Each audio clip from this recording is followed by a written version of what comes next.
going like this. Okay. Hello, it's me, John. I am solo today. And if you know anything about me, you know the Academy Awards are a very big part of my life year round.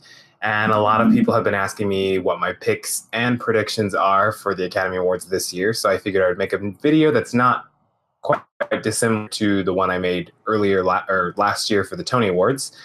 And in this video, I'll be telling you which movie I believe will win in each category based on my extremely educated guesses, and which one I believe should win based on my own personal opinion. I'll be skipping the short categories, live action and animated and documentary short subject, in that I'm not educated enough on those to really have an opinion on them. And I'll try to keep my commentary on categories where I haven't seen every movie nominated film in check. So let's get right to it. I've only seen 4 of the 5 Best Documentary nominees. I think Icarus is going to win based on its timely subject matter. It's about the Russian state-run athletic doping program. And given that the Academy Awards are being held 2 weeks later than usual because of the Olympics, I think that will weigh heavily on the minds of voters. Of the 4 I've seen, I'd also say Icarus is my favorite. I do also really like Abacus, though. And also, by the way, 3 of the 5 documentaries, Icarus, Strong Island, and Last Minute in Aleppo, are all on Netflix, and I recommend them all. So get to work. Moving on to Best Foreign Language Films, I've only seen 3 of these. I think A Fantastic Woman is going to win, and I guess of the 3, it's my favorite. Also, general note, if you don't watch foreign films, knock it off. I've only seen 3 of the Best Animated Feature Film nominees. Coco's winning, and it's my favorite. See The Breadwinner, though. I'm going to predict Remember Me from Coco will win Best Original Song, though This Is Me from The Greatest Showman is hot on its tails. I think Remember Me, though, is my favorite of the bunch, though I also do really love Mystery of Love from Call Me By Your Name. I predict that The Shape of Water will edge out Phantom Thread to win Best Original Score, and it's also my favorite of the bunch. I predict that Blade Runner 2049 will win Best Visual Effects, and I really don't have an opinion on which is the best. I predict that Dunkirk will win Best Sound Editing, and I will concede that it probably deserves it, though The Last Jedi does have lots of lightsaber sounds in it. And now we've arrived at sound mixing. A lot of people don't know the difference between sound editing and sound mixing. They are indeed very complementary, but there is actually a distinction to be made. Editing measures individual sound effects that are not captured live on set, like gunshots, footsteps, and lightsabers. Mixing is the culmination of all of that sound. Essentially, if we're using a cooking metaphor, sound editing is the individual ingredients. Sound mixing is the finished product. And this year, all 5 nominees in the 2 categories matched, which is actually very uncommon. I would give the mixing award this year to Baby Driver because of the way it juggled countless aural elements with its visuals. And I think that was unprecedented and unlike anything that's ever been filmed before.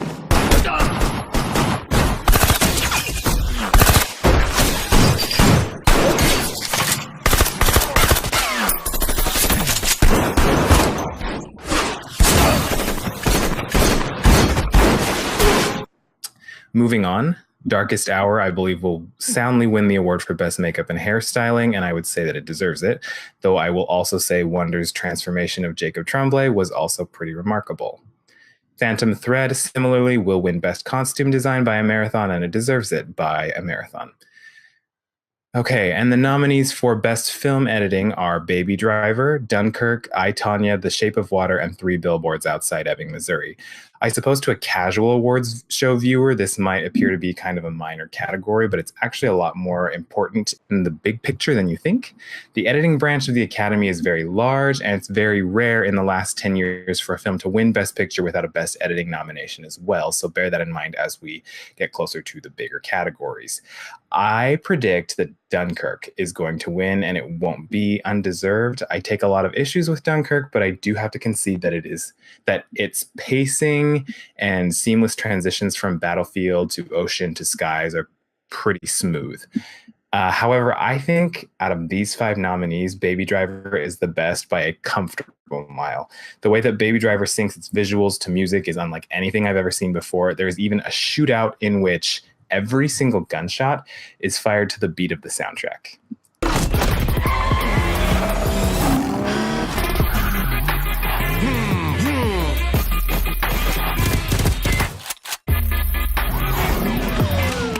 Some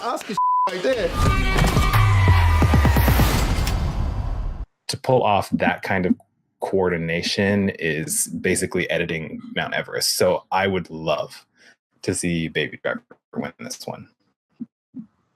And cinematography is actually one of my favorite categories. I think this year Roger Deakins is finally going to win, in that it's his 14th nomination and he still hasn't won it.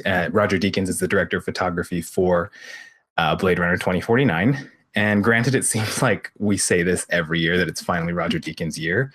But even that aside, I think people that don't necessarily know that Roger Deakins is a cinematographer for Blade Runner have wide respect for the visuals in Blade Runner and are going to vote for it, whether it's for his name or not.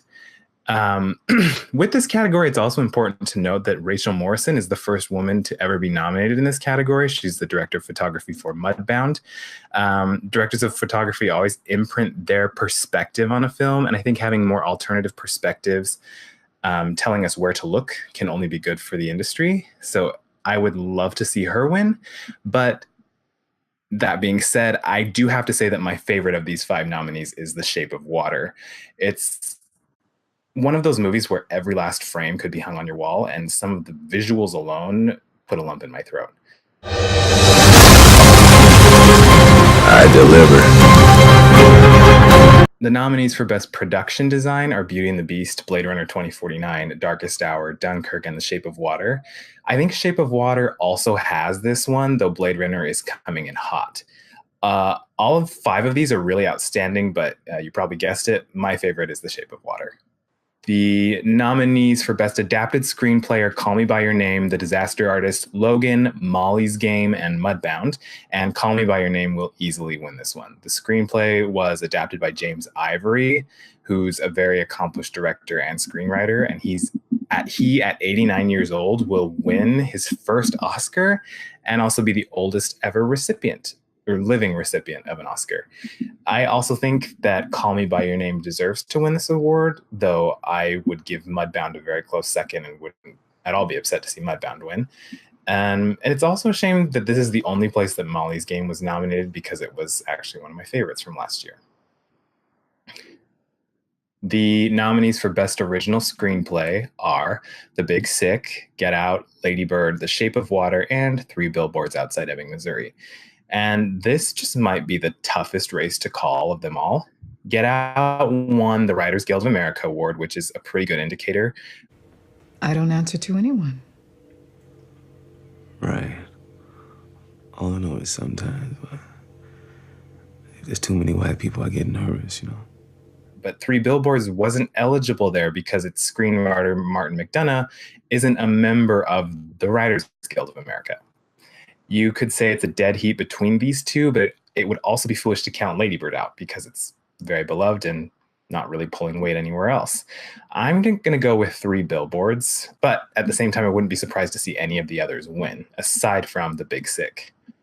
And that being said, my favorite of the 5 is The Big Sick. It's definitely my favorite screenplay of the year, my favorite movie of the year of 2017. And I'm just thrilled that it was nominated here. Kumail Nanjiani and Emily Gordon are Oscar nominees. I am gutted, though, that the movie wasn't nominated for Best Picture and Holly Hunter wasn't nominated for Best Supporting Actress.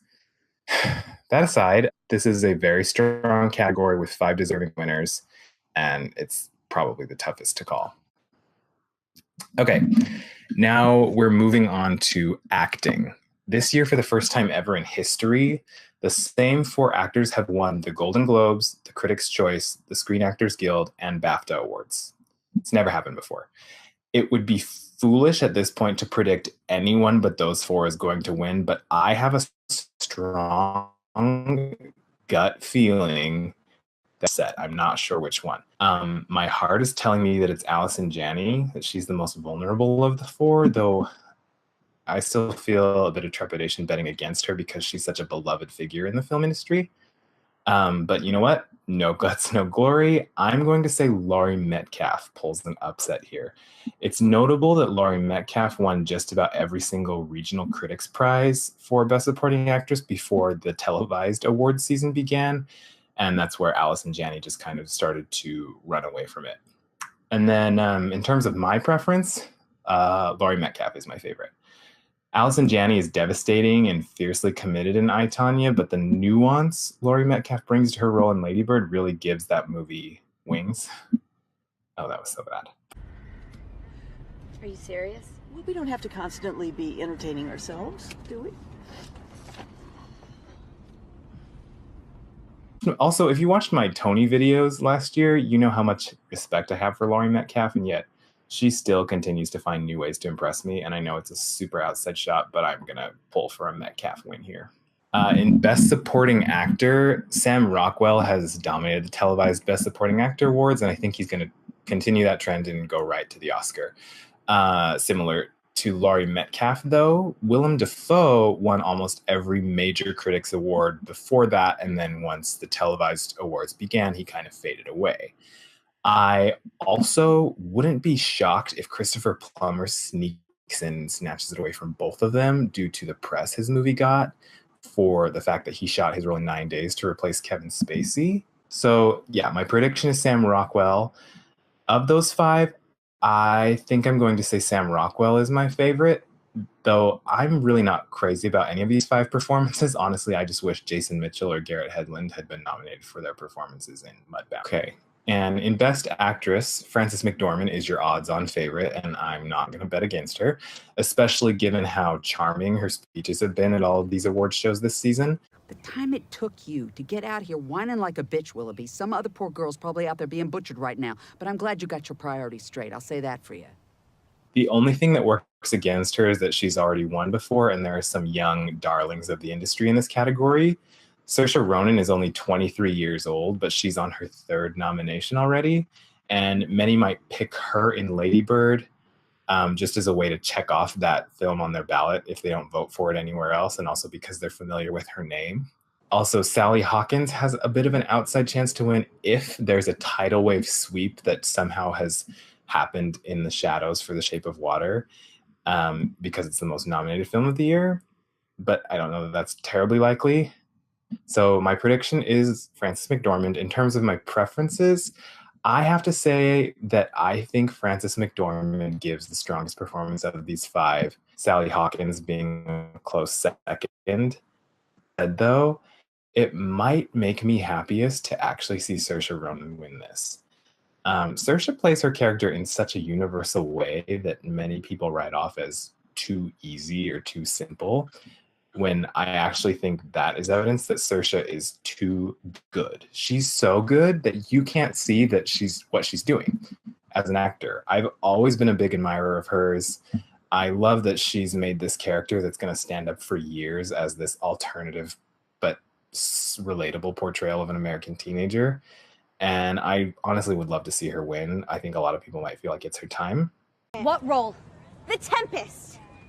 There is no role of the Tempest. It is the titular role. No, it's a made-up thing, so we all can participate.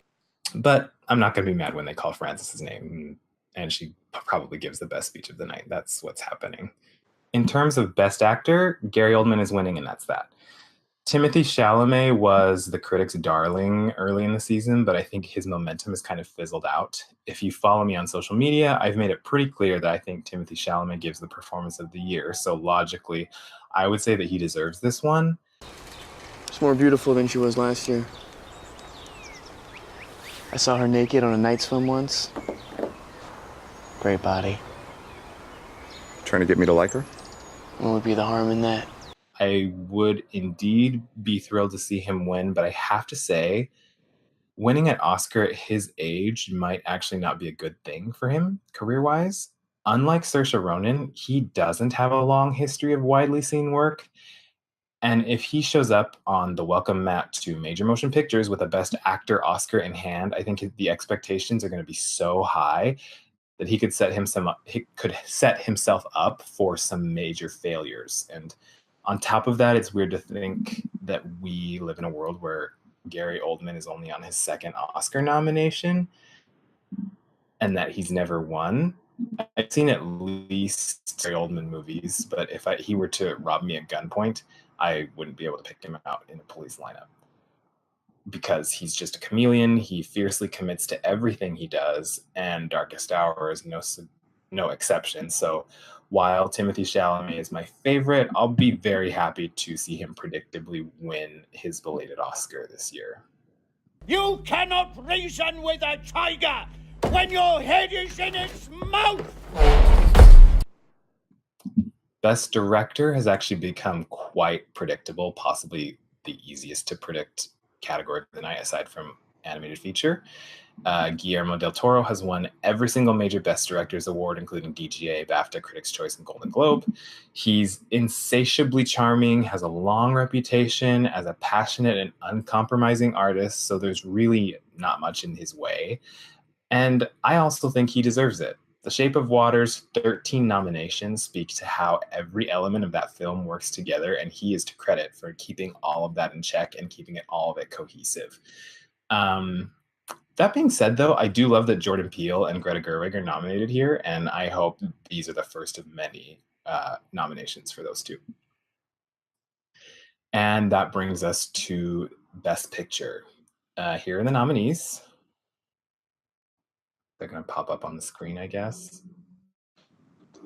This year really is unlike any other I've experienced before in that there are 5 films with solid chances at winning when the usual pattern is one heavy favorite with 1 or 2 dark horses following close behind it. What's interesting is that all 5 of these movies are going to have to break a significant statistical precedent in order to win. And on top of it all, it being a delayed ceremony due to the Olympics this year makes everyone overthink it to the point that I think a lot of pundits have just given up and nobody knows what's going on. To start, I'll say I'll be shocked if The Post, Phantom Thread, Darkest Hour, or Call Me By Your Name win. So I'm counting those out. One thing that's important to note about the Best Picture race is that it's decided by a preferential ballot, which most other voting bodies don't use. A preferential ballot means that voters rank the nominees from 1st to 9th, and then the films are awarded corresponding point values. Under this system, I think Lady Bird has a fair chance at winning, even if it's not everyone's number one, because I think it's universally not hated. And it may get enough 2 and 3 votes to win and enough lack of 9 votes. I also think Get Out and Dunkirk have a shot at winning because each of them will pull passionate support from and number 1 votes from really specific demographics within the Academy, even if both of those movies are probably going to get a lot of number 9 votes as well. The big 2 players in this race, however, at this point are definitely 3 Billboards and The Shape of Water, in that they've been kind of alternating wins from major voting bodies this season. 3 Billboards has the most major awards under its belt. It won Best Picture at BAFTA and Golden Globes, as well as the Best Ensemble SAG Award. The Shape of Water, however, won Critics' Choice and even more notably the PGA, which is the Producers Guild of America Award for Best Picture, which the PGA is the only one of those awards that's also decided by a preferential ballot. And to add to that, 3 Billboards is also, without question, the most divisive Best Picture nominee this year. It has some passionate outrage over its political incorrectness, and a lot of that comes from within the industry. I think 3 Billboards is going to get the most number 1 votes, but I think it's also going to get lots of 9s. To complicate all of that, all of these movies have to make history and overcome serious statistics to win. 3 Billboards will be the first movie to win Best Picture without a nomination for Best Director in 5 years, the last one being Argo. However, there was significant outrage in Hollywood when Ben Affleck wasn't nominated for Best Director, and that outrage seemed to give Argo the momentum it needed to win, almost to kind of make up for his snub. And I don't think there's similar outrage for Martin McDonagh this year not being nominated, and if there is, it's not appearing in all over editorials like it did for Argo. The Shape of Water will be the first movie in 22 years to win Best Picture without a nomination for a Best Ensemble SAG Award. This is a stat that many go against year after year, and it always comes out on top. Lots of people predicted in the past Gravity, The Revenant, Avatar, The Social Network, and most recently La La Land to overcome this Best Ensemble SAG stat and win Best Picture, and it was wrong every time. So this will be a very big obstacle for The Shape of Water. Also, no movie has won Best Picture without a craft nomination in 37 years. A craft nomination being nominations aside from acting, screenwriting, and directing. And that stat is true for both Lady Bird and Get Out. Get Out also would be the first movie in 84 years to win Best Picture without fewer than 5 nominees or nominations. And Dunkirk would be the first movie in 85 years to win Best Picture without an acting or screenplay nomination. So as you can see, this year is just very unusual and weird. When it comes down to the wire, it feels like a coin toss. I'm going to barely lean towards The Shape of Water for now, though it will be no surprise at all if Three Billboards wins. In terms of my preference, I think I'm actually going to say that I think The Shape of Water should win. And I'm well aware that in the top 5 video on this channel, I ranked Lady Bird and Call Me By Your Name higher than The Shape of Water, and I actually do still stand by that.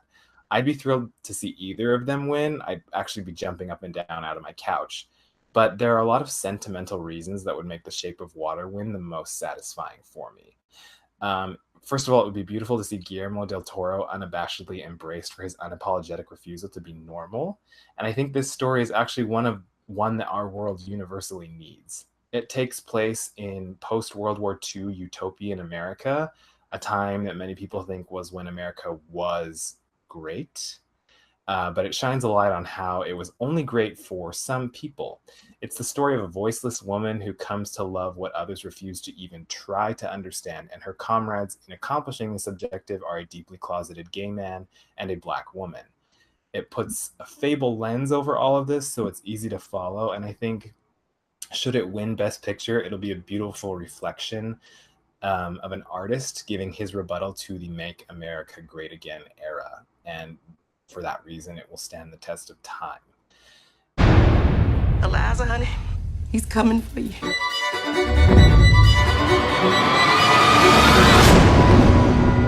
And there you have it. Those are my predictions and my picks for the Academy Awards this year. Thanks for tuning in.